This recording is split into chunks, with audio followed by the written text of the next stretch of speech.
Police അതിക്രമങ്ങളെക്കുറിച്ച് നിയമസഭയിൽ നടന്ന ചർച്ചയ്ക്ക് മുൻ മുഖ്യമന്ത്രി എ.കെ. ആന്റണി പറഞ്ഞ പ്രതികരണം വീണ്ടും ചർച്ചയാവുകയാണ്. ശിവഗിരിയിലെ പോലീസ് നടപടി, മുത്തങ്ങ പോലീസ് വെടിവെപ്പ്, മാറാട് കലാപം എന്നിവയുമായി ബന്ധപ്പെട്ടാണ് ഒരിടവേളയ്ക്ക് ശേഷം എ.കെ. ആന്റണി വാർത്താസമ്മേളനത്തിൽ പറഞ്ഞത്. കേരളം ഏറെ ചർച്ച ചെയ്ത 3 വിഷയങ്ങളാണിത്. കേരളം ചർച്ച ചെയ്ത 3 സംഭവ വികാസങ്ങൾ വിശദമായി നോക്കാം. ആദ്യം ശിവഗിരിയിലെ പോലീസ് നടപടിയെക്കുറിച്ച്.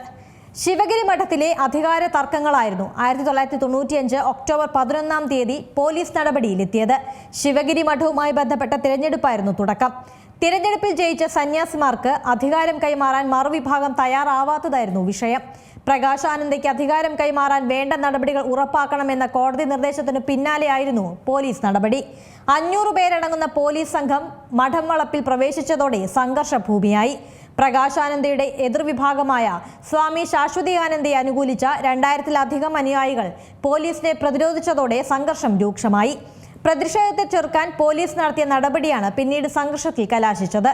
കേരള രാഷ്ട്രീയത്തിലും UDF മുന്നണിയിലും വലിയ പ്രത്യാഘാതങ്ങളാണ് പോലീസ് നടപടി സൃഷ്ടിച്ചത്. 2003 ഫെബ്രുവരി 19-നാണ് മുത്തങ്ങ സംഭവം നടക്കുന്നത്. കേരള ചരിത്രത്തിലെ കറുത്ത ദിനമെന്ന് തന്നെ വിശേഷിപ്പിക്കാം. മുത്തങ്ങയിൽ ഭൂമിക്ക് വേണ്ടി സമരം ചെയ്ത ആദിവാസികൾക്ക് നേരെ പോലീസ് നടത്തിയ വെടിവെപ്പ് സംഘർഷത്തിലാണ് കലാശിച്ചത്. 18 റൗണ്ട് പോലീസ് വെടിയുതിർത്തു.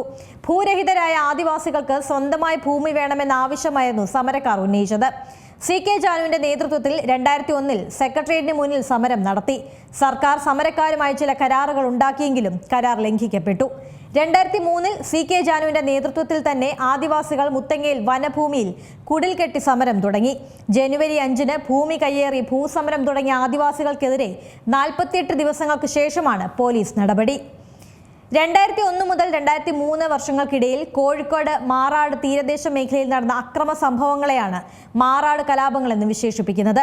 2002 ജനുവരിയിൽ ആദ്യ കൊലപാതകം നടന്നു. മാറാട് ജുമാ മസ്ജിദിന് സമീപത്തെ റോഡിൽ വെച്ച് കുഞ്ഞിക്കോയ എന്നയാളെ വെട്ടിക്കൊലപ്പെടുത്തി. തുടർന്നുണ്ടായ അക്രമങ്ങളിൽ 5 പേർ കൊല്ലപ്പെടുകയും ചെയ്തു. പൊതു ടാപ്പിൽ നിന്ന് വെള്ളമെടുക്കുന്നതുമായി ബന്ധപ്പെട്ട തർക്കമാണ് അക്രമങ്ങളിലെത്തിയത്. ഇതിന്റെ തുടർച്ചയായിരുന്നു 2003-ൽ. മെയ് 2-നുണ്ടായ സംഘർഷങ്ങളിൽ 9 പേരാണ് കൊല്ലപ്പെട്ടത്. ഏറ്റവും പുതിയ വാർത്തകളും വിശേഷങ്ങളും വിരൽ തുമ്പിലറിയാൻ Zee മലയാളം ന്യൂസ് എല്ലാ ഡിജിറ്റൽ പ്ലാറ്റ്ഫോമുകളിലും ലഭ്യം.